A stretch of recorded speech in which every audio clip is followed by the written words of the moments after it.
Hey everybody, this is Alicia Purdy. You are listening to Living Out Loud on the Alive Radio Network.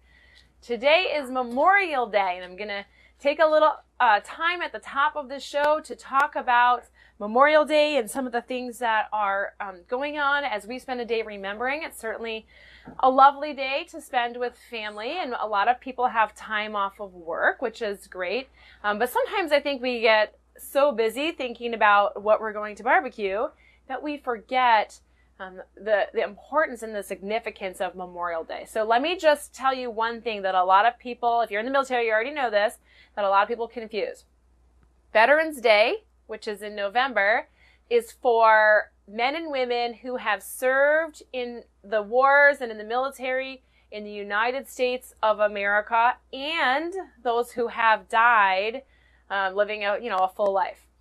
Memorial Day is the day that we very specifically remember people who were cut down in battle serving the United States of America through military service. So we want to remember today, starting with the Revolutionary War, all the way up until right now, people whose lives have been given in service for our freedom. And I think what is one of the most beautiful things about that is there are a lot of reasons why people go to war. I think about the Japanese kamikazes, and we think about the Islamic nations and their 72 virgins. There are a lot of reasons why people go to war. But in the United States of America, what sets us apart so uniquely is that we believe a cause outside of ourselves. And really, because of Jesus Christ, I really believe that because the foundation of the United States of America is a Christian one, that it drives us and compels us to serve as Jesus did, to lay down our life. And who was the person who did that? No other military power, no other leader or supreme being or whatever throughout all of time in the universe has ever willingly laid down their lives for people who love them and people who hate them. And that sets apart Jesus Christ and the American soldier. And so I want to just say, we will never forget. We will remember. If you are somebody whose family member has died in the line of duty, we thank you for your sacrifice. We remember your grief today. If you have a name of somebody, a serviceman or a servicewoman who has been cut down in battle, go ahead and type that name in the comments. We'd love to pray for you and remember your loved one. Leave it publicly in the comments underneath the show. No matter what time, you don't have to be watching live. And if you're listening on air, we thank you for all that you've given and giving your loved one to. And as somebody who enjoys the freedoms that the United States of America has to offer uniquely, I say thank you. And we will never forget. I will never forget. I come from a military family, and thank the Lord I don't have any family members who have been cut down in battle, although we do have many family members who have served, including my brother. If you look over my shoulder, you will see what I have here, which is a Navy SEAL Trident. I got this when my brother graduated in Coronado from his Navy SEAL training. And it says here, as you'll see, the only easy day was yesterday. And so that's an important motto. And they gave up a lot. And so anyway, God bless America. And so I do want to tell you that at 3 p.m. local time, so local to you. So right now for me, it's about noon Eastern. So in about 3 hours, will be my local time. 3 p.m. at the United States of America, local time, there is a national moment of silence where we take a minute and we remember. So I won't do that right now, but later today, I've actually set an alarm. You might want to set an alarm where you just kind of close your eyes, pray to the Lord, thank Him for the American soldier, because truly we would not be who we are without the American soldier. So, the thing is, I'll give you a little fun fact. Do you know that taps? So taps, dun, dun, dun, dun, dun, dun, 24 notes, very sad, evocative every time I think about it. Do you know that taps was not always the way that we said goodbye to the American soldier? But during the war with the Confederacy for, they call it the War for States' Rights in the South, but we call it the Civil War. One of the colonels, they were trying to lay an American soldier to rest, and actually taps was initially now I'm forgetting, I think it's a call. It was some kind of call, like a rallying call. And so what they did was, instead of doing the traditional 3-gun salute, they were very close to the Confederate Army, the Union Army was. And so they started playing taps as a way to say goodbye. So it wasn't always that, but it became this traditional way of saying goodbye because it was a more silent way when we were underneath the oppression of the opposing side. So anyway, so, when you go to war or you sign up for the military, you go in understanding that your life could be lost. And so that's what makes it difficult for so many Americans. I actually want to read you, I want to highlight a couple of American heroes that were cut down during battle. And just 3 of them. There are so many of them. These are a couple of heroes. So the first one I want to talk about, you may or may not know this if you know your history. I'm a history buff. And you know what? One of the things I love about history is not that it's dry old bones and things that, should long be forgotten. But I really do believe that even as a principle of life, that if you do not remember history, you are doomed to repeat it. If that mistake that you made was not bad enough to slap you back into the present, then guess what? You'll make that mistake again. And so I feel like that about history. There are so many lessons we can learn through the mistakes of other people and through their triumphs. And we can take courage from those things and remember that we're not alone. Your problems are not unique. The battles that you face, somebody else has faced them before. And so God makes a way. So anyway, let me just give you this. So Captain Nathan Hale, do you know who Captain Nathan Hale was? So he was a spy. His mission was to gather intelligence for General George Washington. This was the battle. This was in 1776. Now we're battling to receive our freedom from the tyranny of the king. So he was gathering intelligence for General Washington on the strength of the British troops in New York City. So he does his job. He's a young man, 21 years old.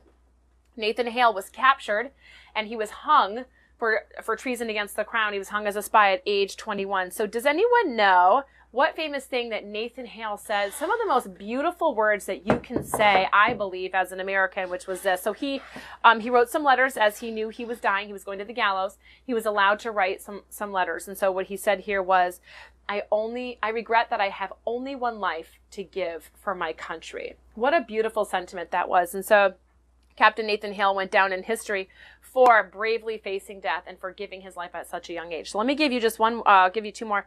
So one was Captain Andre Caillou. So this was a man that his battle was the siege of Port Hudson, one of 2 Confederate fortresses that was blocking the Mississippi River, and he was tasked with sieging this. Now this was in 1863. He was killed by an exploding artillery shell, so he was cut down in the line of military service.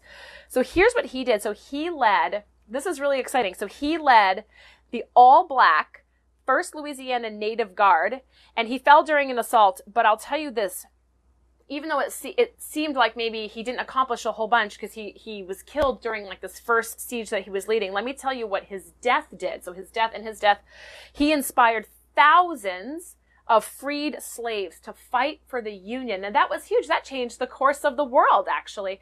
That certainly the United States. And so because of this man, Andre Caillou, so he was leading his troops, and his arm was blown off. And with his arm dangling, he took his sword in his other hand, and he exhorted his soldiers to follow him. Now he's got one arm. He's bleeding from the arm.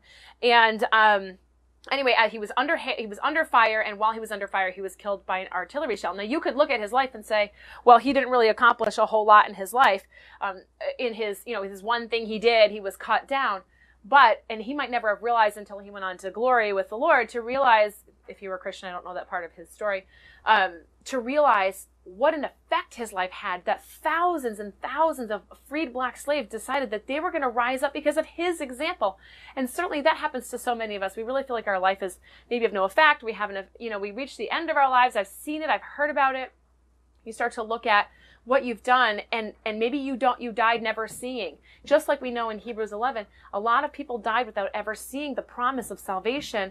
And like the people who died, like Abraham, he died without David. They knew the promise, something was coming, the Messiah was going to come. They didn't know when, they didn't know where. They died without seeing it, and yet their faith never wavered, the Bible says. And so this man can look back on his life and realize that he was actually instrumental in what he did. So he was cut down in the line of military service during the Civil War. So let me give you one more. So this was another fantastic point of history. So this is Private First Class, lowly rank, right? So Private First Class Melvin L. Brown. He was killed around 1950. So what he did was this. So he staved off a communist attack with his rifle, okay? Then his rifle ran out of ammunition. He was in the caisson, caissons go rolling. So he's in the caisson offensive. So Brown staved off a communist attack with his rifle. okay? When his rifle ran out of ammunition, he started to use his grenades. So then he ran out of grenades, and when everything was finally exhausted, what he did was he took his shovel. They all carried a shovel back then because they had to dig trenches. And he ran under fire and started to beat people to death with his shovel. Now the war is brutality. And his daring actions so inspired his platoon that they were able to repel the attack and hold their position. And they went on to victory. Now, he died. He died in that offensive. But at the same time, he went down fighting. And so I was thinking to myself, the hero, the American soldier, we really have a grit and a glory to us that I really believe there's a component to the American spirit that God has needed to use the United States of America to help stave off tyranny throughout the rest of the world. Are we perfect? No, of course not. Nobody's perfect. We have all our issues. We all have our issues. But at the same time, there just isn't anything more beautiful and more poignant and more powerful than the spirit of the American soldier. So all that to say, thank you. We will never forget, and God bless America. So I want to move on and talk to you about a couple things here today about lots of headlines. So one of the things that I notice all the time when I am talking on this show and I'm working on the news is that a lot of the things I come across are things that I don't think a lot of other people come across. Now, I live my life in the news. I'm a journalist and I love the news, always have. So I tend to dig more deeply than the average person. And because of that, what I find is that, wow, nobody's reporting on these things. So I'm going to give you a couple things that you probably have heard, a couple things you may not have. But I want to share a beautiful testimony with you as well and encourage you this weekend. So, you probably have heard the headline that Ravi Zacharias, the very famous evangelical apologist, died of a really rare form and malignant form of cancer. And the whole world was moved. Everybody was touched by him in some way. But let me give you a little bit of information about him. So he was an Indian nationalist. He was born in India. His family was Anglican, but he was actually a skeptic, and he tried to commit suicide by taking poison. And when he was in the hospital, a Christian brought him a Bible. Now, this is a nation where Christianity is not widely embraced. I think Christians make up less than 2% of the nation of India. So what a beautiful move that this person did. They brought him a Bible.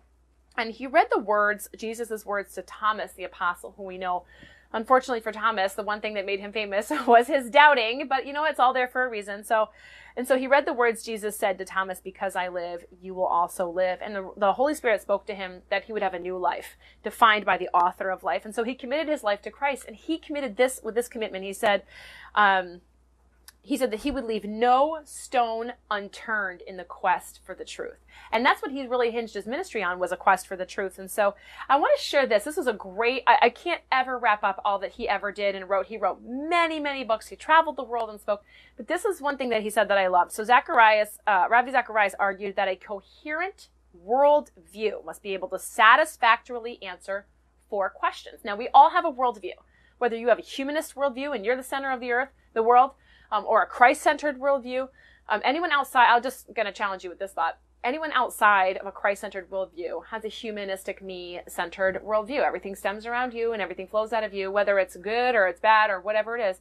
So Christians have a Christ-centered worldview, and that affects everything because the Bible is what we revolve around, not ourselves. And so he argued that if you have a worldview that is coherent, meaning it's going to stand the test of time and you're going to argue it, no matter what your religion, whether you're a Muslim or an atheist, if you have a worldview, it affects everything. It's all your beliefs, all that you've been taught, all that you've filtered. This affects how you see the world. So they must be able to satisfactorily answer 4 questions: the origin of life, the meaning of life, morality, which is something atheism cannot address, and destiny. And so he said that while every major religion makes exclusive claims about the truth, only the Christian faith is unique in its ability to answer all 4 of those questions. So the origin of life, the meaning of life, morality, and destiny. And this is one of the things when I hear about atheists, when they say, okay, I would say to an atheist, is murder wrong? Well, yes, it is. Well, who says it's wrong? Do you say it's wrong? Well, how come you get to say it's wrong and I can't say it's wrong? If I want to murder somebody, why can't I? You don't get to tell me. Well, as Christians, obviously we serve a higher power. And here's the thing. If someone says that there is good and bad, at the root of that is God. There can only be God, because only God, if mankind can define what is good or what is bad, then it's anything goes. Because what you say is good, it might not be what I say is good. If I say it's good to abort a child and you say it's good to let a child live, well, then we're going to fight. If I say I want your child and it's going to come serve me and be my slave, or I'm going to raise it to be my inheritance, and you say, well, that's my child. And I say, well, it's good to me that I have your child. This is where the illogical fallacy of arguments outside of Christ, they can go in any direction, because without God, there is no good. And so I love that he brought this up. So I want to read this headline to you. I'm going to switch gears a little, but segue. A Harvard professor recently came out and sparked an online debate because he said this: the belief in heaven. Okay, now this is an atheist man. So again, we know that their arguments are almost laughable if they weren't so serious about them. The belief in heaven is a malignant delusion that devalues actual lives. So however you want to define life, well, that's up to you. If I'm an atheist and I say life doesn't begin at conception, well, then I have no qualms about removing your child from your womb, because it's not a life. Now, if I say somebody with mental challenges is not a life, can I take them? Oh, well, that's what Hitler said. So anyway, so Harvard professor makes this problem. Here's what he said about Christians. He was basically saying that if you're a Christian, you're a danger to society. And this is really what the world is trying to bring to our feet, is that we are a danger to society. That, never let yourself forget that really is the message, and has been since before the dawn of, Jesus Christ's death. And even before that, those who hoped in Christ, that people who believe in God and the Messiah are a danger to society. So he says the reason why is because the belief in heaven means that for us, anything goes. So we know things like, I have one life to give for my country. So what he says is your deepest belief about the world influences the measure of risk you're willing to take. So, for example, he was complaining about the opening of the economy due to the coronavirus. So what he was saying was evangelical Christians are pressing to open, where there are people marching and putting up signs. And hey, I'm just going to tell you right now, I'm heading out later today. No mask. I'm going to a party. And so, but what he was saying was the reason why it makes it such a danger is because, hey, if I go to this party later for Memorial Day and I die from the coronavirus, well, I'm going to heaven, so whatever. And he's like, well, where does that leave the rest of us? Well, you should accept Jesus. You can go to heaven too. That being said, he thinks it puts the world we are putting the world at risk, because we have a fatalistic perspective where Paul was saying things like, I don't fear nakedness or peril or sword. And, we have all these things, and we're willing to give our lives as Jesus did, also as the American soldier. And he was saying that we're putting the economy at risk. But I say this, that's not my reason. My reason is because it was for freedom that Christ has set me free. So I'm going out. Anyway, worldviews right there. So an atheist worldview, and then we have the worldview of the Word of Jesus, of God, where we have two totally different perspectives of what even comprises life. And so it's really hard to talk to people when they have that. But you know what? We have to persist, because Ravi Zacharias considered himself to be less than religious. And a Christian came at the right moment, a Holy Spirit inspired time. So never give up. That person in your life that seems like the lost cause, like, you be ready. You be ready with your Bible. You be ready with the Word in season. That's a challenging thought, because we're not always ready, are we? I know that I'm not always, and I don't always feel ready. So let me give you a little testimony, okay? So my daughter, I just want to share this with you, encourage you. Months ago, I told you a story about the box of tissues, where my daughter, I had needed something important in my life, and on the same day I was thinking about it and kind of agonizing about it. I had written on my shopping list I needed a box of tissues. And I was walking home from my daughter's school, and a brand new box of tissues was on the ground. And I felt the Lord say to me, if I can provide this box of tissues, how much more will I provide this thing that you need? And certainly that did happen for me. So the other day, my daughter came to me and she said, Mom, I'd really like to own some clothes with the word Nike on them. She said, I feel like they're, cool. And I said, okay, well, we're not really in this shopping phase. The malls aren't open. I said, we'll get there maybe for your birthday. And we're not, they don't really need new clothes. So I wasn't going to run out and buy them. So anyway, she came to me a few days later and she said, she was so excited. She said, Mom, I was digging the back of my closet and I found a bag of clothes. Now, 2 years ago, someone gave us a bag of clothes. They were way too big for her and I forgot about them. So she's digging through these clothes. I don't know why. Probably supposed to be doing something I told her to do. And she was digging through some old clothes. So she's digging through these old clothes and she pulls out a shirt that says Nike on it. So she ran to me and she was so excited. She was like, Mom, I found a shirt that said Nike. And I was like, what a great thing. That's so cool. and it fit her. So later that day, my husband and I had to go to a dumpster. We had to haul a bunch of things to a dumpster from our attic because we're refinishing it. And it was sheetrock and old wood. So my husband's in the dumpster and the kids are sitting in the truck. And he says, hey, there's a bag of clothes in here and it's brand new clothes. And so I was like, hey, dig through it, right? Who might have turned down some free garbage? And so he's digging through these clothes and we're holding stuff up and he finds a pair of shoes. Now, there's all kinds of shoes in here. They had like no tread. They looked, they were brand new, but none of them fit any of us. I am not too proud to wear dumpster clothes, you guys. I come from a long line of garbage pickers, actually. And so we're all about one man's junk is another man's treasure. So my husband pulls out these pair of pink shoes and they say Nike on them. And they are no tread wear. They looked like they were brand new. And so none of them were our sizes. So I said, well, probably not going to be in our size. Pull them up. Sure enough, they're my daughter's size. So she puts them on and she was rejoicing over these shoes we found in the dumpster, almost completely brand new. They hadn't even looked like they'd been worn, right? So she was just so excited. So I said to her, and I want to encourage you with this, okay? So I said to her, God heard you. I said, you just had a little desire. I said, how much more would your Father love you than this? And I said, if God has to use a dumpster to provide for you and give you something just to tell you he loves you, how much more will he answer that request that you've been holding on to? So I want to encourage you with that. We had shoes out of a dumpster and they were new, and my daughter's been wearing them for 2 days with such joy in her heart, and she will always look at these shoes and remember what the Lord has done. So I want to encourage you with that today.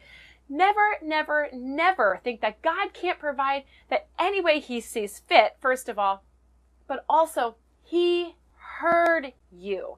And the word came to my heart yesterday in church. I want to tell you, I was physically present in church yesterday. It was a wonderful time. I was very moved emotionally. It was just wonderful to be back. Churches are opening up this week. We're starting to have little meetings, etc. But when we were in church yesterday, we were singing the song, Waymaker, Miracle Worker, and it was a great song, but I remember the Lord's, and that's just 4 things: Waymaker, Miracle Worker, Promise Keeper, Light in the Darkness, right? And I remember, and some other words of the Lord were coming, Provider, Healer, as we're worshiping. And I felt like the Lord said to me, I'm everything I ever said I was.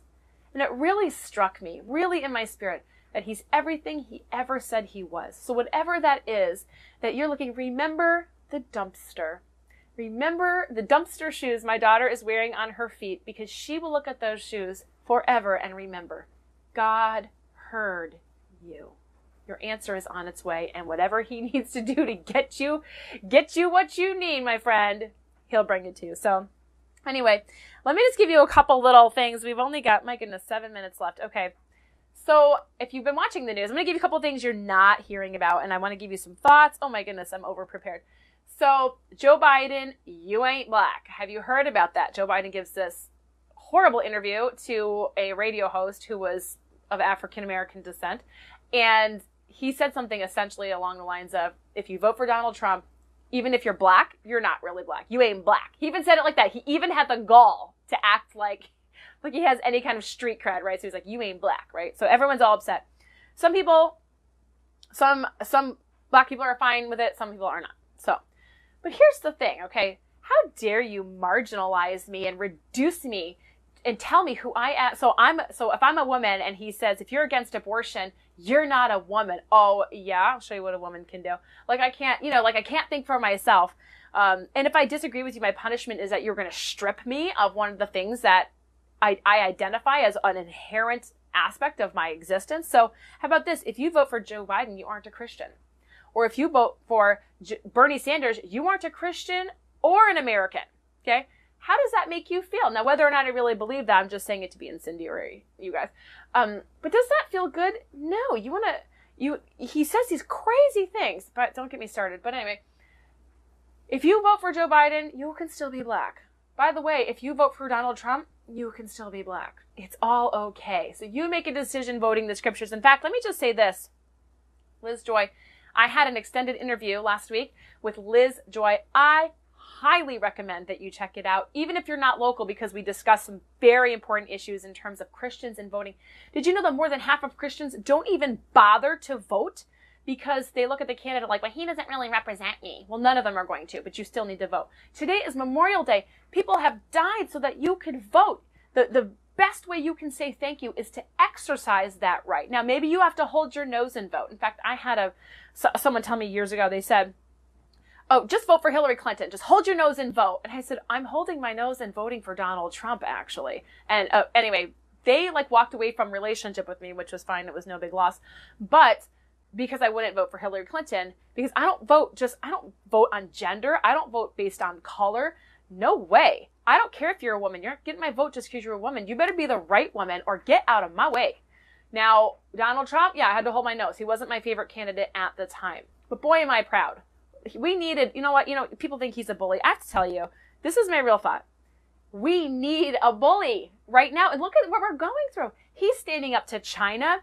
Now, is he bullying them around in a way that they might not cause us problems down the road? Those problems were already there. That's the issue. Those problems were already there. He didn't create them. And so we need somebody to push back. And so I actually became a fan of his, even though I did hold my nose and vote. I wasn't happy about it at the time, but boy, I really believe it was God ordained. And so he's standing up for churches. He's standing up for the unborn. We actually need somebody who's going to throw their weight around. That's just how I feel. And I can get behind a very flawed, no one's perfect, very flawed, maybe a little egotistical, doesn't represent me as a human being. He represents me as an American. And that's where we go. So anyway, go to the Alive Radio Network. Check out my live interview with Liz Joy. I think it's going to bless you, first of all, even if you're not in her congressional district, which is upstate New York here in the Capital District. But it's important that we're intentional about what we're reading and what we're looking at and what we're listening to. And I'll tell you why. I was looking at, so Dennis Prager, he's an author and a speaker. He's a Christian. He has a website called PragerU, letter U, like university. And there are a lot of people out there. So Facebook just stopped all postings of PragerU because they labeled them as fake news. Now that is not true, and there's a whole story behind it. The short version is PragerU dispelled a climate change erroneous story that even the author on the climate change story said was wrong. And even though they dispelled it, it went against the rhetoric of the day, and so he was labeled as fake news. Another one I'm going to give you, Answers in Genesis, A New History of the Human Race. It has been blowing my mind. There are 18 parts of it. There's a whole ongoing series. And they are tracing aspects of human, not only genetics, but the distribution of humanity after the flood and after the Tower of Babel. That was mind-blowing. Did you know that the Amazon forest hasn't always been there? They're like the ancient Amazon forest. No. When you look into the sediment, hundreds of years before it was a rainforest, it was a cornfield. It was taken care of by the people who lived there, and it wasn't always Native Americans. It was really been mind-blowing. So these are things we have to be intentional because the world is tightening its grip on what we're allowed, I'm using air quotes, to read and to view. You cannot just drift away. You've got to be intentional because the world is throttling this stuff. So check out Answers in Genesis and their series, A New History. Check out Dennis Prager and go to PragerU and be intentional about what you're reading. Go search out the truth. Do not let somebody else hand it to you. So that's something that I do.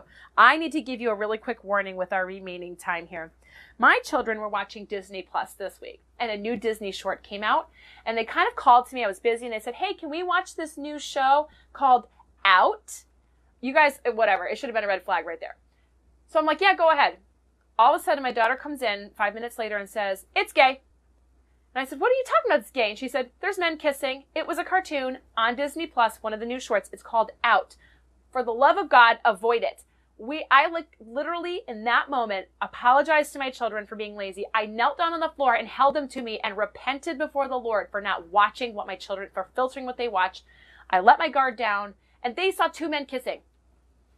So you've been warned. Don't let your guard down. Be intentional. Anyway, so with our last, let's see, I have about a minute and a half left. I want to just give you a little bit more information really quickly. Do you remember the landmark case 1963, Roe versus Wade? So a new documentary is coming out where they are asserting that the woman who was called Jane Roe has now renounced. So let me just back up for a second. After Roe v. Wade, this woman, Jane Roe, she wanted her abortions, right? So they win the landmark case, changed the face of the world. Then she got saved and actually renounced what she did. And now a new documentary came out and said, oh, the pro-life movement paid her, okay? So now, and this woman's dead. She can't speak for herself. So this documentary is where she says, what do I care if the world gets an abortion? I was paid to say all those things for pro-life movement. So now all the pro-life people are coming out who were her actual literal in-person friends and said, not only was she not paid, but she was manipulated by this documentary company. So now you're going to watch this documentary and people are going to be like, the whole pro-life movement's a scam. This woman died burdened to death about 60 million abortions that have occurred because of what she did in 1963. And she had a spiritual advisor, a Catholic priest who was helping her through this. She was mentally damaged with the idea that she had led the Lord. She was a born again Christian. The Lord had radically grabbed hold of her. She spent all her days doing this. Now they're trying to strip her of this. So again, be intentional about what you watch and you listen to.